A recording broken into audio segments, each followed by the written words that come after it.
أعوذ بالله السميع العليم من الشيطان الرجيم من همزه ونفخه ونفسه بسم الله الرحمن الرحيم رب اشرح لي صدري ويسر لي أمري واحلل عقدة من لساني يفقهوا قولي ربي زدني علما ربي زدني علما ربی زدنی علما آمین ثم آمین الصلاۃ والسلام علیک یا سیدی یا رسول اللہ وسلم علیک یا حبیب اللہ۔ نبی کریم صلی اللہ علیہ وآلہ وسلم کے ایک صحابی نے اپنا خیمہ ایک قبر کے نصب کیا۔ اسے یہ علم نہیں تھا کہ یہاں پر قبر ہے، بس اچانک انہوں نے سنا کہ کوئی آدمی سورہ ملک پڑھ رہا ہے، یہاں تک کہ اس نے سورہ ملک کو مکمل کر لیا۔ وہ صحابی نبی کریم صلی اللہ علیہ وآلہ وسلم کی خدمت میں حاضر ہوئے اور سارا ماجرا عرض کیا۔ رسول اللہ صلی اللہ علیہ وآلہ وسلم نے فرمایا کہ یہ سورت اللہ کے عذاب کو روکنے والی ہے، یہ سورت اپنے قاری کو عذاب قبر سے نجات دلوانے والی ہے۔ حضرت ابو ہریرہ رضی اللہ تعالیٰ عنہ سے روایت ہے کہ آقا علیہ الصلوۃ والسلام نے فرمایا، اللہ کی کتاب میں ایک سورت ہے جس کی 30 آیات ہیں، اس نے ایک آدمی کے لیے شفاعت کی یہاں تک کہ اسے بخش دیا گیا۔ نبی کریم صلی اللہ علیہ وآلہ وسلم کا معمول تھا کہ آپ سفر و حضر میں سورہ سجدہ اور سورہ ملک پڑھا کرتے تھے۔ یہ روایت ہم تک پہنچائی ہے اماں عائشہ رضی اللہ تعالیٰ عنہ نے۔ حضرت ابن عباس نے ایک شخص سے کہا، کیا میں تمہیں ایسا تحفہ نہ دوں جس سے تم خوش ہو جاؤ؟ اس نے عرض کی، ضرور۔ آپ نے فرمایا، سورہ ملک پڑھا کرو، اپنی بیوی کو بھی سکھلاؤ، اپنی اولاد کو، اپنے گھر والوں کو، اپنے پڑوسیوں کو، کیونکہ یہ نجات دینے والی صورت ہے۔ یہ قیامت کے دن اپنے رب کے حضور اپنے قاری کے لیے جھگڑا کرے گی اور اسے عذاب سے بچا لے گی۔ آقا علیہ الصلوۃ والسلام سے مروی ہے، میں اس بات کو پسند کرتا ہوں کہ میری امت کے ہر مرد و زن کو یہ صورت زبانی یاد ہو۔ لوگوں کو یہ صورت زبانی یاد ہے، جو لوگ روزانہ اس صورت کو پڑھتے ہیں، اللہ کریم ان کو استقامت دے، اور جو اپنی روٹین میں ابھی تک اس کو شامل نہیں کر پائے، سب کے لیے دعا ہے کہ ہم سب کو اپنے معمولات میں اس صورت کو پڑھنے کی توفیق عطا فرمائے، آمین ثم آمین۔ اس صورت میں ایسا کیا ہے کہ یہ صورت عذاب قبر سے نجات دیتی ہے؟ اس صورت میں ایسا کیا میسیج ہے؟ ان 30 آیتوں کی کیا اہمیت ہے کہ یہ صورت انسان کے لیے روز محشر اللہ سے جھگڑے گی؟ اس دعا کے ساتھ ہم سورہ ملک کو سمجھنے کی کوشش کرتے ہیں کہ اللہ تعالی ہم سب کو اس سورہ مبارکہ کو اپنے روزمرہ کے معمولات میں شامل کرنے کی توفیق عطا فرمائے، اور جن بہنوں کو زبانی حفظ ہے اور جن کو نہیں حفظ، سب کو اپنے سینوں میں اس صورت کو محفوظ کرنے والا بنا دے، آمین ثم آمین۔ اس صورت میں ایسا کیا اہم ہے، ایسی کیا خاص بات ہے کہ یہ صورت عذاب قبر سے نجات دیتی ہے؟ اس صورت میں ایسا کیا ہے کہ یہ صورت اپنے پڑھنے والے کو روز محشر بخشوائے گی؟ اس کو جاننے کے لیے ہم اس صورت کے مضامین پر غور کرتے ہیں۔ یہ وہ صورتیں ہیں جن میں بنیادی عقائد، بنیادی جو انسان کی سوچ ہے، اس کو درست کرنے کے لیے جن باتوں کا جاننا ضروری ہے، نہ صرف جان لینا بلکہ ان باتوں کو اپنے عقائد میں راسخ کر لینا بڑا ضروری ہے۔ عقیدہ آخرت جب تک ہمارے عقائد میں راسخ نہیں ہوگا، ہمیں مرنے کے بعد جی اٹھنے پر یقین نہیں ہوگا، اس وقت تک ہمارے عمل میں تبدیلی نہیں آئے گی۔ یہ دنیا کیا ہے؟ یہ دنیا ایک دھوکہ ہے۔ یہ دنیا کیا ہے؟ یہ دنیا عارضی ہے، یہاں سے ہم سب نے واپس لوٹ کر اللہ کے پاس چلے جانا ہے، اور اسی دنیا میں جتنے عرصے کے لیے ہمیں بھیجا گیا، جتنی دیر کی یہ زندگی ہے، اس زندگی کو یہاں اس صورت میں کہا گیا ہے کہ یہ اللہ کی طرف سے تمہارے لیے آزمائش ہے، تاکہ اللہ تمہیں آزمائے، لیبلوکم، وہ تمہیں آزمائے کہ تم میں سے بہتر عمل کون کرتا ہے۔ اور بہتر عمل کون سے ہیں؟ بہتر عمل وہ ہیں جن کو اللہ نے بہتر کہا، جن کو رسول اللہ صلی اللہ علیہ وآلہ وسلم نے بہتر کہا، جن کو قرآن نے بہتر کہا۔ وہی غالب ہے اور وہی بخشنے والا ہے۔ اس نے 7 آسمان تہ در تہ بنائے۔ تم نگاہ اٹھا کر انہیں دیکھو، تمہیں اس میں کوئی رخنا دکھائی نہیں دے گا۔ پھر نگاہ اٹھاؤ، بار بار تمہاری نگاہ مایوس ہو کر، ناکام ہو کر، تھکی ماندی لوٹ آئے گی۔ بے شک ہم نے قریبی آسمانوں کو چراغوں سے آراستہ کر دیا۔ وَلَقَدْ زَيَّنَّا السَّمَاءَ الدُّنْيَا بِمَصَابِيحَ، قریب کا جو آسمان ہے اس کو اللہ تعالیٰ نے چراغوں سے آراستہ کیا ہے۔ چراغ کس کو کہا گیا ہے؟ ستاروں کو کہا گیا ہے۔ اور اللہ نے ساتھ ہی بتا دیا کہ یہ جو دور سے ہمیں چمکتے ہوئے ستارے نظر آ رہے ہیں اور یوں لگ رہا ہے کہ یہ بڑا مزین کیا ہوا ہے اللہ نے آسمان کو، یہ دراصل شیاطین کو مار بھگانے کے لیے ہیں۔ شیاطین کیا کرتے تھے؟ آقا علیہ الصلوۃ والسلام کی آمد سے قبل شیاطین آسمان بالا تک جاتے تھے اور وہاں سے فرشتوں کی گفتگو سنتے، اللہ کے احکامات سنتے، خبریں لے اڑتے تھے اور یہاں دنیا میں آ کے کاہنوں جادوگروں کو وہ خبریں پہنچایا کرتے تھے۔ اور جب میرے آقا علیہ الصلوۃ والسلام دنیا میں تشریف لاتے ہیں تو آسمان کی سیکورٹی بہت سخت کر دی۔ کوئی مخلوق جو ہے اگر وہاں جاتی آسمانوں پر خبریں لینے کے لیے تو ان کو فرشتے انہی انگاروں سے مار بھگاتے، اور یوں ہمیں نظر آنے والے یہ چمکتے دمکتے ستارے دراصل شیاطین کے لیے انگارے ہیں۔ آسمان کا احوال سنانے کے بعد اللہ تعالیٰ جہنم میں دوزخیوں کو ڈالے جانے کا جو وقت ہے اس کی منظر کشی کر رہے ہیں۔ کیا بتایا جا رہا ہے کہ جب دوزخیوں کو جہنم میں ڈالا جائے گا تو جہنم ایسے جوش مار رہی ہوگی کہ یوں لگے گا جیسے ابھی پھٹ جانے والی ہے۔ اور پھر جب کوئی گروہ جہنم میں پھینکا جائے گا، اس چیختی چنگھاڑتی آگ میں جب کسی کو پھینکا جائے گا تو وہاں کے جو داروغہ ہیں وہ پوچھیں گے کیا تمہارے پاس کوئی ڈرانے والا نہیں آیا تھا؟ قالوا بلا، وہ کہیں گے ہاں آیا تھا۔ قد جاءنا نذیر، بے شک ہمارے پاس ڈرانے والا آیا تھا۔ فکذبنا، پس ہم نے جھٹلا دیا اور ہم نے صاف صاف کہہ دیا کہ اللہ نے تو کوئی چیز نازل نہیں کی، تم لوگ کھلی گمراہی میں مبتلا ہو۔ وہ کہیں گے کاش، وقالوا لو کنا، وہ کہیں گے کاش کہ ہم نے سنا ہوتا۔ قالوا لو کنا نسمع او نعقل، وہ کہیں گے کاش ہم نے سنا ہوتا اور ہم سمجھ لیتے تو آج ہم دوزخیوں میں نہ ہوتے۔ پھر وہ اپنے گناہوں کا اعتراف کریں گے، لعنت ہو ان دوزخیوں پر۔ بے شک جو لوگ اپنے رب سے بن دیکھے ڈرتے ہیں ان کے لیے اللہ کی مغفرت اور اجر عظیم ہے۔ اللہ سے بن دیکھے کون ڈرتا ہے؟ اللہ کو تو ہم نے نہیں دیکھا، لیکن ہم اللہ سے بن دیکھے کیسے ڈر سکتے ہیں؟ ہم اس وقت ڈرتے ہیں جب ہم رسول اللہ صلی اللہ علیہ وآلہ وسلم کو پہچان لیتے ہیں، جب ہمیں پتہ چلتا ہے کہ یہ رسول جن کا ہم نے کلمہ پڑھا ہے یہ صادق اور امین ہے، یہ سچ بات کہتے ہیں۔ جب یہ یقین ہمیں ہو جاتا ہے تو پھر ہم قرآن پر اسی طرح یقین رکھتے ہیں، ان کی احادیث پر، ان کے ان تمام بیانات پر ہم یقین رکھتے ہیں جو انہوں نے دوزخ کے بارے میں ہمیں بتلائے۔ وہ جب معراج سے ہو کر آئے تو انہوں نے ہمیں دوزخیوں کا آنکھوں دیکھا منظر بتایا۔ وہ ساری باتیں جب ہم تک پہنچی تو ہمارے دل خوف سے لرز اٹھے۔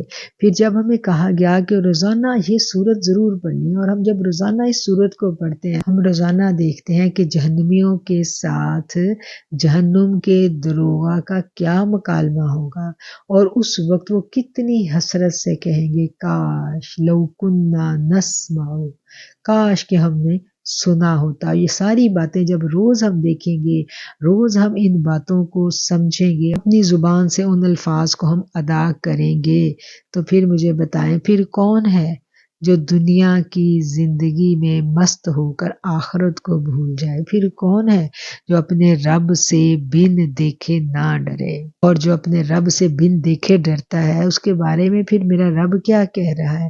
وَأَسِرُّوا قَوْلَكُمْ أَوِ اجْهَرُوا بِهِ، تم اپنی بات آہستہ آواز میں کہو یا بلند آواز میں، بے شک اللہ تعالیٰ تو سینوں کے بھید جانتا ہے۔ أَلَا يَعْلَمُ مَنْ خَلَقَ، کیا وہی نہ جانے گا جس نے پیدا کیا، اور وہ تو بہت باریک بین اور خبر رکھنے والا ہے۔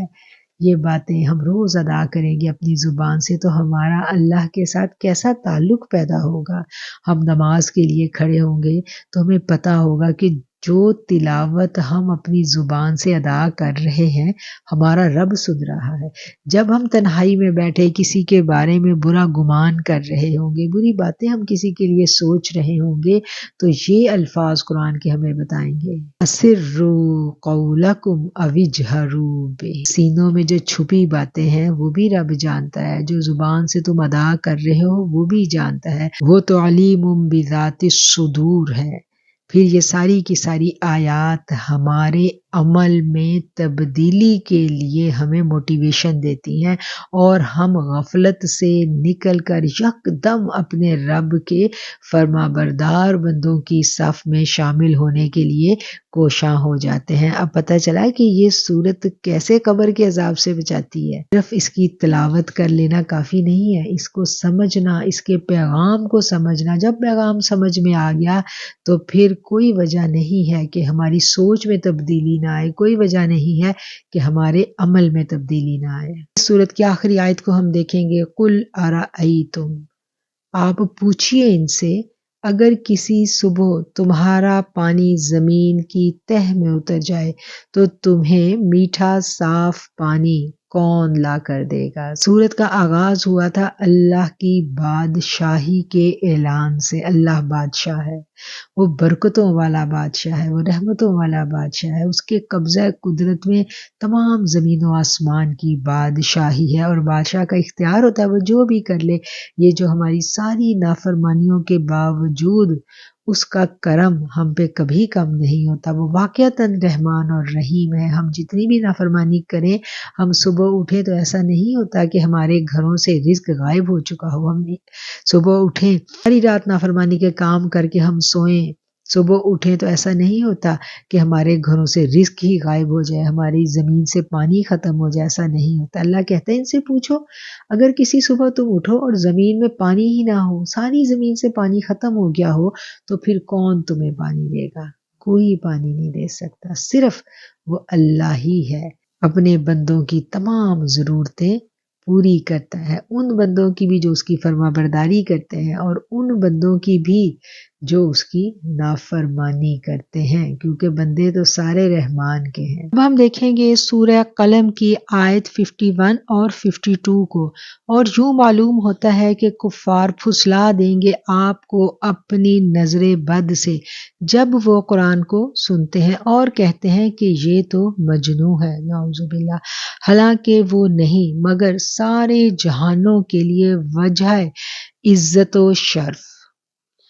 نبی کریم صلی اللہ علیہ وآلہ وسلم جو دعوت و تبلیغ میں سرگرم عمل تھے، آپ کے محبین میں اضافہ ہو رہا تھا۔ جہاں محبت کرنے والوں کی تعداد بڑھ رہی تھی، وہیں پر دشمنوں کی تعداد میں بھی اضافہ ہو رہا تھا، اور ان کی دشمنی روز بروز بڑھتی جا رہی تھی۔ ایسے میں کفار نے ایک اور چال چلی۔ ان کے ہاں قبیلہ بنو اسد میں کچھ ایسے لوگ تھے جو نظر بد لگانے میں بڑے مشہور تھے۔ وہ کسی جانور کو ہلاک کرنا چاہتے تو 3 دن کا فاقہ کرتے، اور اس کے بعد اس چیز کے پاس آ کر کہتے واہ کتنی عمدہ چیز ہے، اور ایسی نگاہوں سے اس کو دیکھتے کہ وہ جانور وہیں گر کر تڑپنے لگتا، اور ایسے میں اپنی لونڈی کو آواز دے کر کہتے ٹوکری اٹھاؤ، پیسے لو اور گائے کا گوشت خرید کر لاؤ۔ تھوڑی دیر بعد پتہ چلتا کہ وہ جانور تو ذبح کر دیا گیا۔ قریش نے بنی اسد میں سے کسی ایسے ہی نظر بعد کی خدمات حاصل کی اور اسے اس امر کے لیے خریدا، یعنی اجرت دے کر اس کو اس بات پر راضی کیا کہ وہ نعوذ باللہ آ کر آقا علیہ الصلوۃ والسلام کو نظر بد لگائے، اور یہی وہ وقت تھا جب یہ آیات نازل ہوتی ہیں، اور اللہ تعالیٰ نے ان آیات کی برکت سے نبی کریم صلی اللہ علیہ وآلہ وسلم کو محفوظ رکھا اور یہ بات قرآن کا حصہ بنا دی گئی۔ معلوم ہوا کہ نظر بد واقعتاً لگتی ہے، احادیث میں بھی اس کو بیان کیا گیا ہے۔ حضرت ابو ہریرہ رضی اللہ تعالیٰ عنہ سے روایت ہے کہ آقا علیہ الصلوۃ والسلام نے فرمایا نظر کا لگ جانا درست ہے، بخاری کی حدیث ہے۔ مسلم میں حضرت عبداللہ بن عباس نے اس حدیث کو روایت کیا ہے، آقا علیہ الصلوۃ والسلام نے فرمایا نظر حق ہے، اگر کوئی چیز تقدیر سے سبقت لے جاتی ہے تو وہ نظر ہوتی ہے، اور جب تم سے آزاد ہونے کا کہا جائے تو دھو لو۔ حضرت جابر رضی اللہ تعالیٰ عنہ سے روایت ہے کہ بے شک نظر کا اثر یہاں تک ہو جاتا ہے کہ آدمی کو قبر میں اور اونٹ کو ہنڈیا میں ڈال دیتی ہے، اور یہ آیت نظر بد کے علاج کے لیے بھی استعمال ہوتی ہے۔ حضرت حسن رضی اللہ تعالیٰ عنہ فرماتے ہیں جس کو نظر لگے اس پر یہ آیت پڑھ کر دم کر دی جائے، اور یہ آیات جو ہے نظر بد کے لیے بہترین دم ہے جس پر اثرات ہوں، اور یہ دونوں آیتیں نظر بد کے لیے بہترین دم ہیں۔ اگر آپ کو کبھی احساس ہو کہ مجھے نظر بد لگ چکی ہے، طبیعت میں ایک دم سے تبدیلی محسوس ہو، کہیں آپ گئے ہیں، تو آپ فوری طور پر ان آیات کا ورد شروع کریں، اپنے اوپر پڑھ کر دم کریں، تو اللہ تعالیٰ ان آیات کی برکت سے نظر بد کے اثرات کو زائل کر دیتے ہیں۔ اس کے علاوہ یہ آیات نظر بد کے اثرات کو زائل کرتی ہیں، اور نظر بد سے پہنچنے والی جو درد اور تکلیف ہے اس سے بھی نجات ملتی ہے۔ ان آیات کی بڑی تاثیر ہے، اس کا فلائر بھی آپ کو مل جائے گا، اور یہ وہ دونوں آیتیں ہیں جو ہم سب کو زبانی یاد ہونی چاہیے۔ اس کے علاوہ نبی کریم صلی اللہ علیہ وآلہ وسلم نے ہمیں دعائیں بھی سکھائی ہیں جو بچوں کو پڑھ کر آپ دم کیا کرتے تھے۔ سیدنا حسن حسین رضی اللہ تعالیٰ عنہ کو آپ یہ کلمات پڑھ کر دم کیا کرتے تھے، اعوذ بکلمات اللہ التامات من کل شیطان وہامۃ ومن کل عین لامہ۔ تو نظر بد سے حفاظت کے لیے ہمیں اس کے علاوہ اور بھی مسنون دعائیں ملتی ہیں، ہمیں ان کا اہتمام کرتے رہنا چاہیے۔ اب ہم سورہ جن کی ابتدائی آیات کو دیکھیں گے۔ سورہ جن کی ابتدائی آیات رقیہ کے دم میں بھی استعمال ہوتی ہیں، اور ان آیات میں نبی کریم صلی اللہ علیہ وآلہ وسلم سے جنات کی ملاقات کا احوال ہے۔ بسم اللہ الرحمن الرحیم۔ آپ فرما دیجئے میری طرف وحی کی گئی ہے کہ بڑے غور سے سنا ہے قرآن کو جنات کی ایک جماعت نے، پس انہوں نے جا کر دوسرے جنات کو بتایا کہ ہم نے ایک عجیب قرآن سنا ہے، راہ دکھاتا ہے ہدایت کی، پس ہم دل سے اس پر ایمان لے آئے، اور ہم ہرگز شریک نہیں بنائیں گے کسی دوسرے کو اپنے رب کا، اور بے شک اعلیٰ و عرفہ ہے ہمارے رب کی شان، نہ اس نے کسی کو اپنی بیوی بنایا اور نہ ہی بیٹا، اور یہ راز بھی کھل گیا کہ ہمارے احمق اللہ کے بارے میں ناروا باتیں کیا کرتے تھے، اور ہم تو یہ خیال کیا کرتے تھے کہ انسان اور جن اللہ کے بارے میں کبھی جھوٹ نہیں بول سکتے، اور یہ کہ انسانوں میں سے چند مرد پناہ لینے لگے جنات میں سے چند مردوں کی، پس انہوں نے بڑھا دیا جنات کے غرور کو، اور انسانوں نے بھی یہی گمان کیا جیسے تم گمان کرتے ہو کہ اللہ کسی کو رسول بنا کر مبعوث نہیں فرمائے گا۔ اور سنو، ہم نے ٹٹولنا چاہا آسمان کو تو ہم نے اس کو سخت پہروں میں پایا اور شہابوں سے بھرا ہوا، اور پہلے تو ہم بیٹھ جایا کرتے تھے اس کے بعض مقامات پر ان باتوں کو سننے کے لیے جو آسمانوں پر کی جاتی تھی، لیکن اب جو جن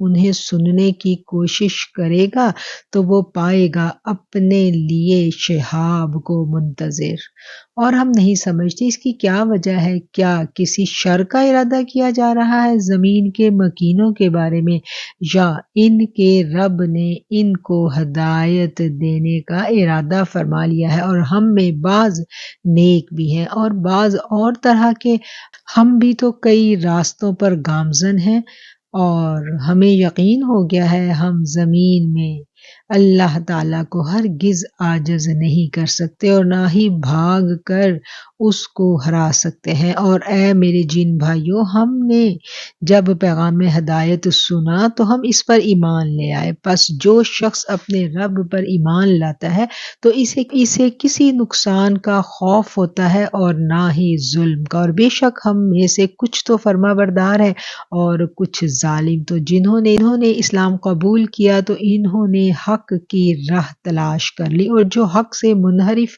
ہوتے ہیں تو وہ جہنم کا ایندھن ہے، اور اگر وہ ثابت قدم رہیں تو راہ حق پر ہم انہیں سیراب کریں گے کثیر پانی سے، تاکہ ہم ان کی آزمائش کریں اس فراوانی سے۔ جو منہ موڑے گا اپنے رب کے ذکر سے تو وہ داخل کر دیا جائے گا سخت عذاب میں۔ بے شک سب مسجدیں اللہ کے لیے ہیں، پس مت عبادت کرو اللہ کے ساتھ کسی اور کی۔ اور جب کھڑا ہوتا ہے اللہ کا خاص بندہ تاکہ اس کی عبادت کرے تو لوگ اس پر ہجوم کر کے آ جاتے ہیں۔ آپ فرما دیجئے میں تو بس اپنے رب کی عبادت کرتا ہوں اور شریک نہیں ٹھہراتا کسی کو بھی اس کے ساتھ۔ آپ فرما دیجئے کہ میں تمہیں نہ نقصان پہنچانے کا اختیار رکھتا ہوں اور نہ ہی ہدایت کا۔ آپ فرما دیجئے مجھے اللہ سے کوئی پناہ نہیں دے سکتا اور نہ ہی میں پناہ پا سکتا ہوں اس کے بغیر کہیں اور، البتہ میرا فرض یہ ہے کہ میں پہنچا دوں اللہ کے احکام اور اس کے پیغامات۔ پس جس نے اللہ اور اس کے رسول کی نافرمانی کی تو اس کے لیے جہنم کی آگ ہے جس میں یہ ہمیشہ رہیں گے۔ سورہ جن کی 1 سے لے کے 23 نمبر آیات کی آپ کے سامنے کی گئی، اور سورہ جن کو سمجھنا بھی ہمارے لیے بے حد ضروری ہے، کیونکہ ہمارے ہاں ایک تاثر یہ پایا جاتا ہے کہ جنات بہت اعلیٰ مخلوق ہیں، اور جس کے قبضے میں کوئی جن آ گیا وہ تو دنیا پر حکومت کرے گا، اور اس جن کو قید کرنے کے لیے، اس جن کو قابو کرنے کے لیے لوگ دھڑا دھڑ وظیفے چلے کاٹتے ہیں، اور ایسے لوگوں کے ہتھے چڑھ جاتے ہیں جہاں پر وہ اپنا ایمان بھی داؤ پر لگا دیتے ہیں۔ تو جنات جو ہیں وہ بھی اللہ تعالیٰ کی ایک مخلوق ہے۔ جنات کے بارے میں ہمارا کانسیپٹ ہمیں قرآن نے دیا ہے، قرآن نے ہمیں بتا دیا کہ جنات بھی ایک قوم ہے۔ اللہ تعالیٰ نے جیسے انسان کو مٹی سے پیدا کیا، ایسے ان کو آگ کے شعلے سے یا آگ کے دھوئیں کی ایک خاص قسم سے پیدا کیا ہے، اور جنات جو ہیں ان کے پاس اللہ تعالیٰ نے ہدایت کا پیغام پہنچایا۔ نبی کریم صلی اللہ علیہ وآلہ وسلم قرآن کریم کی تلاوت کر رہے ہیں اور انہوں نے اس تلاوت کو سنا، اور سننے کے بعد انہوں نے اس پیغام کو قبول کر لیا، اور یوں ہمیں پتہ چلا کہ ہمارے آقا علیہ الصلوۃ والسلام کے امتیوں میں جنات بھی شامل ہیں، اور جنہوں نے میرے آقا علیہ الصلوۃ والسلام سے اسلام کو قبول کیا انہوں نے پھر جا کر اپنی قوم تک اس دعوت کے پیغام کو پہنچایا۔ اور یہ کانسیپٹ ہے جی جنوں کے بارے میں قرآن کا، اس لیے جنات سے کوئی ڈرنے کی ضرورت نہیں ہے۔ ان قرآنی آیتوں کو جب ہم غور پڑھتے ہیں تو ہمیں پتہ چلتا ہے کہ جنات بھی اللہ کی ایک مخلوق ہے، تخلیق میں وہ ہم سے جدا ہے، لیکن اختیارات میں، عقل و فہم میں ہم سے اعلیٰ و برتر نہیں ہے۔ کیوں وہ اعلیٰ و برتر نہیں ہے؟ کیونکہ میرے رب نے خلافت بنی نوع انسان کو دی ہے۔ جب خلیفہ انسان ہے تو انسان جنات سے برتر ہے، اور جب ہم برتر ہیں تو ہمیں ان سے ڈرنے کی ضرورت نہیں ہے۔ ہاں، جو جنات شیطان کے فرما بردار ہیں تو شیطان ان سے ایسے کام لیتا ہے جن کے ذریعے وہ اللہ کی مخلوق کو تنگ کر سکتے ہیں، نقصان پہنچا سکتے ہیں، جیسے کوئی انسان دوسرے انسان کو نقصان پہنچا سکتا ہے۔ تو اس نقصان سے بچنے کے لیے اللہ تعالیٰ نے ہمیں سارے اذکار، ساری مسنون دعائیں بتا دیں۔ آقا علیہ الصلوۃ والسلام پوری رہنمائی کر کے گئے۔ اب ان آیتوں میں ایک بڑی اہم چیز ہے جس کو ہم نے سمجھنا ہے کہ زمانہ جاہلیت میں عرب میں یہ رواج تھا کہ جب وہ کسی ویران اجاڑ وادی میں رات بسر کیا کرتے تو انہیں یہ خوف ہوتا کہ کوئی چیز انہیں سوتے میں نقصان نہ پہنچائے۔ تو ایسے میں جب وہ رات کو قیام کرتے تو سونے سے پہلے آواز لگاتے تھے کہ اے وادی کے سردار، میں تیری ان احمقوں کے شر سے پناہ مانگتا ہوں جو تیرے تابع دار ہیں، یعنی وہ جنات کو مخاطب کر کے کہتا تھا۔ تو جنات جب یہ سنتے تو ان کے غرور کی کوئی حد نہ رہتی اور وہ کہتے ہم تو جنوں اور انسانوں سب کے سردار بن گئے۔ اب یہاں سے جو سبق ہے ہمارے لیے وہ یہ ہے کہ جنات سے جب ہم ڈریں گے اور ان سے ہم مدد مانگیں گے تو گویا یہ چیز ان کے غرور میں اضافہ کرے گی۔ افضل کون ہے؟ افضل بنی نوع انسان ہے، افضل جنات نہیں ہے۔ جنات سے نہ ہم نے ڈرنا ہے، نہ ہم نے انہیں اپنے سے اعلیٰ برتر ماننا ہے۔ جنات اللہ کی ایک مخلوق ہے اور بس، ہاں اس کی پراپرٹیز، اس کی کوالٹیز انسان سے مختلف ہیں، لیکن برتری میں انسان کا درجہ اوپر ہے۔ اور یہ کام جو وہ لوگ کیا کرتے تھے اس سے کیا ہوتا تھا کہ جنات کا غرور بڑھتا تھا۔ تو ہم نے ہمیشہ محتاط رہنا ہے، کبھی گفتگو میں بھی کوئی ایسا لفظ نہ آنے پائے کہ جس سے ارد گرد قریب کے جنات سن کر خوش ہوں اور ان کا غرور بڑھے، کیونکہ ہم نے ابھی پیچھے ہی قرآن میں پڑھا ہے کہ وہ تمہیں ایسی جگہوں سے دیکھتے ہیں جہاں سے تم انہیں نہیں دیکھ سکتے، کہ گویا وہ ہمارے ارد گرد کہیں نہ کہیں موجود ہوتے ہیں۔ اس لیے تو ہمیں واش روم تک میں جانے کے لیے آقا علیہ الصلوۃ والسلام نے دعا سکھائی ہے نا، تو ان سے ہم نے کیسے ڈیل کرنا ہے یہ ساری باتیں ہم قرآن سے سیکھتے ہیں۔ بنی تمیم کا ایک شخص جس کا نام رافع بن عمیر تھا، وہ اپنے اسلام لانے کی وجہ بیان کرتا ہے۔ کہتا ہے کہ ایک رات میں ریگستان میں سفر کر رہا تھا، مجھے نیند آ گئی، میں نے اپنی اونٹنی بٹھائی اور سونے سے پہلے زمانہ جاہلیت کے دستور کے مطابق بلند آواز میں کہا کہ میں جنات کے شر سے اس وادی کے سردار کی پناہ مانگتا ہوں۔ پھر میں سو گیا۔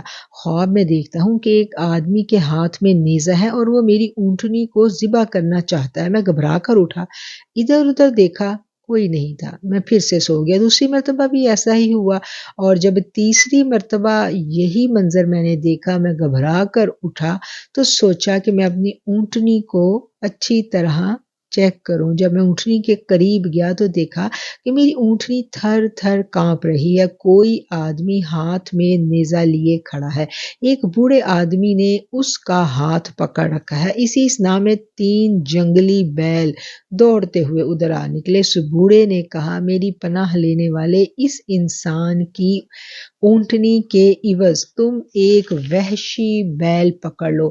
پھر اس نے مجھ سے مخاطب ہو کر کہا جب کبھی ایسی وادی میں رات گزارنے کا اتفاق ہو تو کسی جن کی پناہ مت لینا، بلکہ یہ کہا کرو اعوذ باللہ رب محمد من حول ھذا الوادی، کہ میں اللہ تعالیٰ سے جو محمد صلی اللہ علیہ وآلہ وسلم کا پروردگار ہے اس وادی کے خوف سے اس کی پناہ مانگتا ہوں۔ میں نے پوچھا یہ محمد کون ہے صلی اللہ علیہ وآلہ وسلم؟ اس بوڑھے نے کہا محمد نبی عربی لا شرقی ولا غربی، کہ محمد صلی اللہ علیہ وآلہ وسلم نبی عربی ہیں، نہ ان کا شرق سے کوئی تعلق ہے اور نہ ہی غرب سے۔ میں نے پوچھا وہ کہاں رہتے ہیں؟ اس نے بتایا کہ وہ مدینہ میں رہتے ہیں جہاں کھجوروں کے باغات بکثرت پائے جاتے ہیں۔ صبح ہوئی، میں اونٹنی پر سوار ہوا اور میں نے مدینہ طیبہ کی راہ لی۔ آقا علیہ الصلوۃ والسلام کی خدمت میں جب پہنچا تو میرے آقا اپنے اصحاب کے ساتھ تشریف فرما تھے۔ مجھے دیکھتے ہی میرے آقا نے اس رات والے قصے کا ذکر فرمایا اور مجھے قبول اسلام کی دعوت دی، چنانچہ میں نے اسلام کو قبول کر لیا۔ یہ واقعات لکھا گیا ہے تفسیر مظہری میں، اور یوں ہمیں پتہ چلا کہ جنات کی قوم کچھ بھی اختیار اور قوت نہیں رکھتی سارے کا سارا اختیار میرے اللہ کا ہے، ساری کی ساری حکمرانی میرے اللہ کی ہے، اور جہاں میرے رب کی حکمرانی ہے وہاں نبی رحمت صلی اللہ علیہ وآلہ وسلم کا قانون چلتا ہے، اور آپ ہی اس دنیا میں رہتی دنیا تک اب اللہ کے سچے نبی ہیں۔ صحیح روایات سے ثابت ہوتا ہے کہ حضور صلی اللہ علیہ وآلہ وسلم کی بعثت کے بعد آسمانوں پر سخت پہرے بٹھا دیے گئے تھے، اور جنات پہلے سے کوئی نہ کوئی ایسی جگہ تلاش کر لیتے تھے جہاں بیٹھ کر وہ آسمان پر ہونے والی گفتگو سن سکتے تھے، لیکن اب ایسا ممکن نہیں رہا تھا۔ وہ آسمانوں کی طرف جانے کی کوشش کرتے تو شہابوں کی بارش ان پر برسنے لگتی، اور یوں آسمانوں کو محفوظ کر لیا گیا جنات کے داخلے سے۔ اب ہم آغاز کریں گے سورہ مزمل کا۔